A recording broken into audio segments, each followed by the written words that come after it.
ზოგადად საერთოდ განათლებისთვის აქვს უზარმაზარი მნიშვნელობა საერთაშორისო ურთიერთობებს და გამოცდილების გაზიარებას და რა თქმა უნდა საერთაშორისო კონფერენციები ამ ხრივ შეუცვლელი არის, იმიტომ რომ ერთია რომ როდესაც რაღაცა ლიტერატურით იგებ ახალ მონაცემებს და ვთქვათ ეცნობი და დღეს არ არის ეს ხელმიუწვდომელი ვთქვათ ინფორმაცია, მაგრამ სულ სხვა არის, როდესაც უშუალო კონტაქტით შენი კოლეგებისგან, იმ ადამიანებისგან, ვინც ასევე ამ სფეროში მუშაობენ, უშუალოდ იგებ აცნობ შენ გამოცდილებას, აცნობ შენ ინფორმაციას და მათგან იღებ უკვე ახალ ინფორმაციას და იქ ბრძოლობა მიდის, დებატები იმართება და ასე შემდეგ.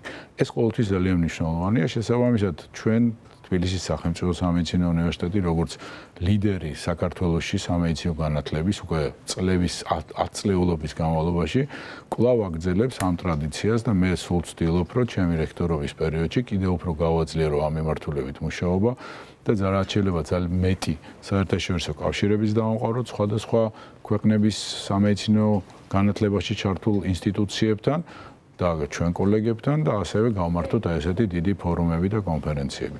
ახლა თვითონ გადაუდებელი მედიცინა და ინტენსიური თერაპია მოგახსენებათ ერთ-ერთი ყველაზე მნიშვნელოვანი და აუცილებელი დარგია მედიცინის, რომლის გარეშეც უბრალოდ წარმოუდგენელია ნებისმიერი სამედიცინო დაწესებულების არსებობა და ნუ აი სულ ცოტა ხნის წინ, რამოდენიმე წლის წინ, როდესაც იყო COVID პანდემია, მოსახლეობამ, რომელიც დიდად შეიძლება არც იყოს სამედიცინო საკითხებში გათვითცნობიერებული, თავის თავზე იწვნია ამ დარგის განსაკუთრებით დიდი მნიშვნელობა და განსაკუთრებით მისი აქტუალობა აი ესეთ მწვავე პერიოდში. შესაბამისად ამ მიმართულებითაც წარმოიდგინეთ რამოდენიმე წლის წინანდელი მიდგომა გადაუდებელ მედიცინაში და ინტენსიურ თერაპიაში აბსოლუტურად ამოატრიალა COVID-მა და აბსოლუტურად სულ სხვა მიდგომები დაინერგა და ძალიან ბევრი სიახლე გაჩნდა ამ მიმართულებით და ამიტომ აი ესეთი კონფერენციების ჩატარება, რა თქმა უნდა, კიდევ ერთხელ საშუალებას გვაძლევს, რომ მეტი ინფორმაცია გავუზიაროთ ერთმანეთს და მეტი ცოდნა მივიღოთ ახალი და განვავითაროთ ეს დარგი. ზოგადად სამედიცინო განათლება ძალიან შეიცვალა იმ პერიოდიდან, როცა მე ვსწავლობდი თბილისის სახელმწიფო სამედიცინო ინსტიტუტში, მაშინ ესე ერქვა ჩვენს უნივერსიტეტს და დღევანდელ დღესთან შედარებით ძალიან დიდი განსხვავება არის და საერთოდ სამედიცინო განათლებასაც ძალიან დიდი ყურადღება ეთმობა მთელ მსოფლიოში და მე ვცდილობ რომ საქართველოშიც მოხდეს ეს და სულ ცოტა ხნის წინ ოქტომბრის ბოლოს 30-31 ოქტომბერს თბილისში ჩვენ თბილისის სახელმწიფო სამედიცინო უნივერსიტეტში ჩავატარეთ ძალიან დიდი საერთაშორისო კონფერენცია, რომელსაც ძალიან დიდი რეზონანსი მოყვა და ძალიან დიდი ინტერესი და გამოხმაურება მოყვა, რომელიც მიეძღვნა უშუალოდ სამედიცინო განათლებას და ძალიან ბევრი სპიკერები ყავდა მსოფლიოს სხვადასხვა ქვეყნებიდან, ისევე როგორც გადაუდებელი მედიცინას და ინტენსიური თერაპიასთან დაკავშირებულ კონფერენციაზე, აქაც ძალიან ბევრი საერთაშორისო სპიკერი ყავდა და ეს ორივე კონფერენცია იყო ძალიან საინტერესო. ზოგადად მთელი ეს შემოდგომა ჩვენი უნივერსიტეტისთვის ძალიან დატვირთული და საინტერესო გამოდგა. ჩავატარეთ უკვე 3 კონფერენცია. 24-ში იწყება კიდე ერთი საერთაშორისო კონფერენცია 24 ნოემბერს, რომელიც ასევე ძალიან საინტერესო იქნება. და მე დარწმუნებული ვარ, რომ ეს ნიშნავს, რომ ესეთი 4 მნიშვნელოვანი საერთაშორისო კონფერენცია საკმაოდ დიდი წვლილი არის თბილისის სახელმწიფო სამედიცინო უნივერსიტეტის სამედიცინო განათლების და ზოგადად მედიცინის განვითარებისთვის საქართველოში. ბატონო ერიკა, თქვენ ბრძანეთ, რომ სამედიცინო განათლება მიდგომები შეცვლილი არის, თუმცა აისახება თუ არა ეს დაუშვათ მომავალი ექიმების რაოდენობაზე. სახელმწიფო სამედიცინო უნივერსიტეტის მაგალითზე რო ვთქვათ, კვლავ ძველებურად ბევრი არის მომავალი ექიმობის მსურველი და თუ არის ის მიმართულებები, სადაც თვალსაჩინოდ მაღალი არის მოთხოვნა? იცით როგორ არის, ზოგადად საერთოდ სამედიცინო განათლების მიმართ ბევრ ქვეყანაში ინტერესი განელდა და ნაკლებად ინტენსიური მოთხოვნა არის, ვიდრე ვთქვათ რამოდენიმე წლის წინ და ვთქვათ 10-15 წლის წინ იყო. თუმცა, რა თქმა უნდა, კვლავ ეს მიმართულება აქტუალურია. სწორედ ამიტომ, რომ ბევრი რაღაცა შეიცვალა სამედიცინო განათლებაში და უფრო მეტად საინტერესო უნდა გახდეს ეს დარგი იმ ადამიანებისთვის, ვინც თქვათ ფიქრობს ან ორჭოფობს აირჩიოს მედიცინა თუ არ აირჩიოს მედიცინა.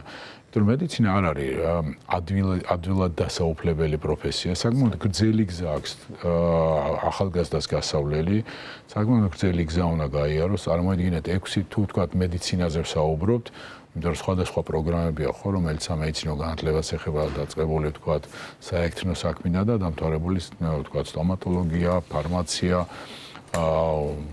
ჯანდაცვის ორგანიზაცია და მენეჯმენტი, რეაბილიტაცია და ერთ-ერთი არის მედიცინა. მედიცინა ყველაზე ხანგრძლივი განათლება არის, ეს არის 6 წელი დიპლომამდელი განათლება და შემდგომ უკვე დიპლომის შემდგომი განათლება, რომელიც ასევე ძალიან ხანგრძლივი არის და თქვენ წარმოიდგინეთ, რამდენი წელი უნდა ისწავლოს ახალგაზრდამ, რომ მიიღოს, დაეუფლოს ამ პროფესიას და შემდეგ კიდე რამოდენიმე წელი ჭირდება, რომ თქვათ სახელი დაიმკვიდროს და დამოუკიდებლად შეძლოს უკვე აქტიური სამედიცინო საქმიანობა.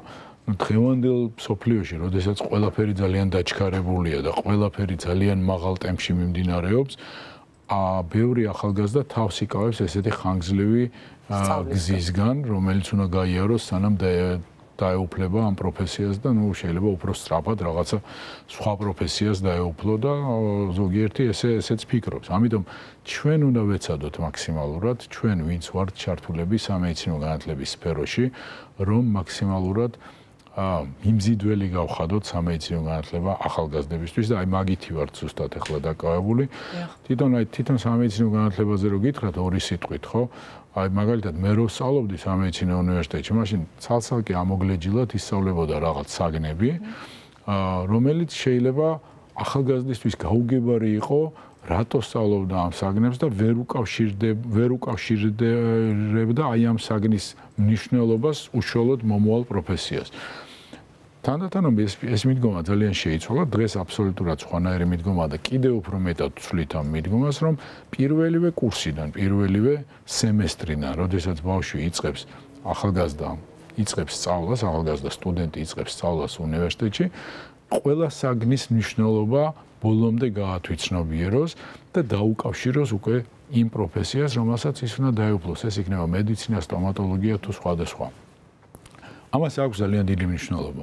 ძალიან დიდი მნიშვნელობა აქვს იმისთვის, რომ ის მოტივირებული იყოს ამ საგნების კარგად სწავლაზე, იმიტომ რომ მე თვითონ პირადად მაგალითად მაშინ ესე იყო დიდად არავინ არ გვიხსნიდა ჩვენ თითოეული საგნის მაგალითად ბიოქიმიის ან ქიმიის ან ფიზიკის მნიშვნელობას, რაც პირველ სემესტრში ისწავლებოდა და შემდგომ ბევრი ბოლომდე ვერ ათვითცნობიერებდა მის მნიშვნელობას, ამ საგნების მნიშვნელობას და შემდეგ ეს დეფიციტი იქნებოდა ამ დისციპლინების ცოდნის და მე პირადად ჩემექმნა ეს დეფიციტი და მე სულ ვცდილობდი რომ ეს დეფიციტი გზადაგზა აღმოფხვრა, თუმცა რა თქმა უნდა ბოლომდე ამის აღმოფხვრა ვერასდროს ვერ ხდება და იმის სწავლა რაც ადრე ახალგაზრდობაში შეგიძლია, მე კი რაღაცები შეგიძლია ეს კომპენსაცია გააკეთო, მაგრამ ბოლომდე კომპენსირებას ვერ აკეთებ. აი ამიტომ ჩვენ ვცდილობთ რომ ეს უფრო მიმზიდველი გახდეს და რა თქმა უნდა აუცილებლად გავაძლიერებთ ასევე მუშაობას სკოლებთან, ახალგაზრდებთან, ბავშვებთან, რომ ეს პროფესია ასევე ისევ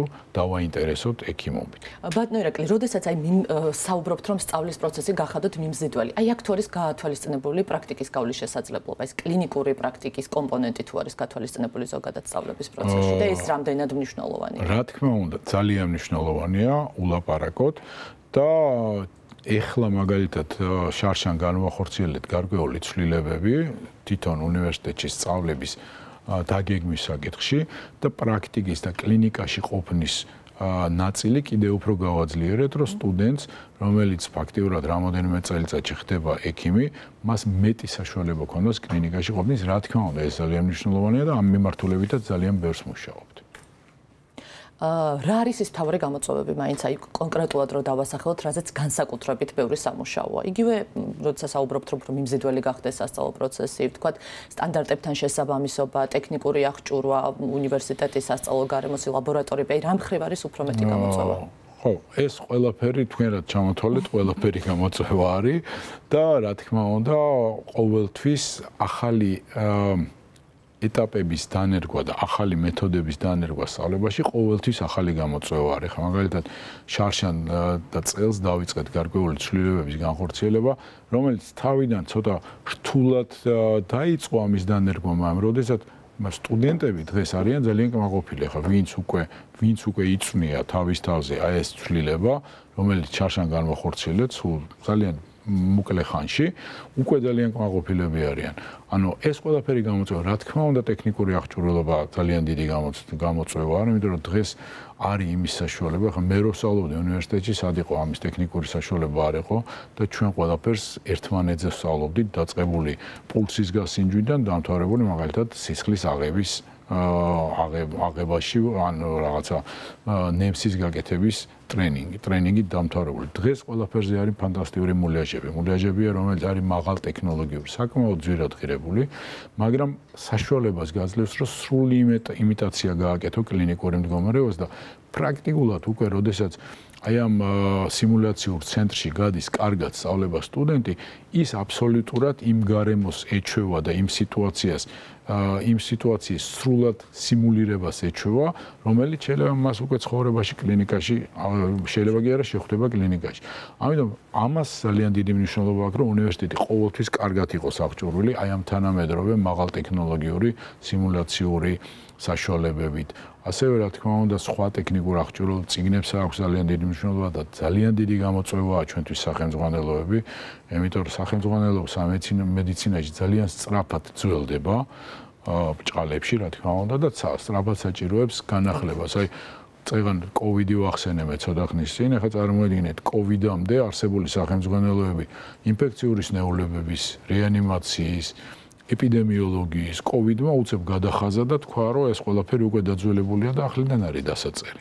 და აი ამას ყველაფერს დროში აწყობა უნდა და უნდა დავეწიოთ ამას ყველაფერს და ეს ყველაფერი ძალიან დიდი გამოწვევაა, მაგრამ სულ ვცდილობთ, რომ ამ გამოწვევებს გავუმკლავდეთ. გაცვლითი პროგრამები თუ გაქვთ, თუ არის ამის შესაძლებლობა, ან გეგმები თუ ამ თვალსაზრისით?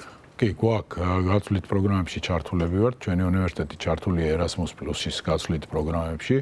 უფრო მეცად გეტყვით, ბოლო 2 წლის განმავლობაში დაახლოებით 20 უნივერსიტეტით მეტი არის ჩვენთან ჩართული Erasmus Plus-ის პროგრამაში, ვიდრე იყო მანამდე. ეს არის ძირითადად სულ ევროპული უნივერსიტეტები, იტალიის, გერმანიის უნივერსიტეტები და ძალიან ინტენსიურად მიმდინარეობს კიდე მუშაობა, რომ გაფართოვდეს ქსელი ამ უნივერსიტეტების და მე სტუდენტებს ვეუბნები, პირველ კურსელებს, როდესაც ხვდებით და ვესაუბრებით, ვეუბნებით, რომ ისწავლეთ ენები.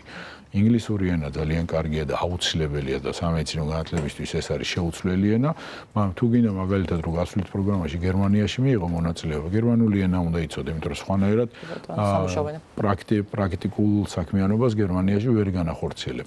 ამიტომ, რა თქმა უნდა, ახალგაზრდებისთვის მით უმეტეს ეს პრობლემა არ არის, რომ მეორე და მესამე ენა ისწავლონ და უნივერსიტეტში სწავლის პერიოდში მათ შეუძლიათ პირველივე დღეებიდანვე დაიწყონ დაუფლება ფრანგულის, იტალიური, გერმანული ენების და რა თქმა უნდა, გასვლით პროგრამებში უფრო ადვილად და ინტენსიურად ჩაერთვები.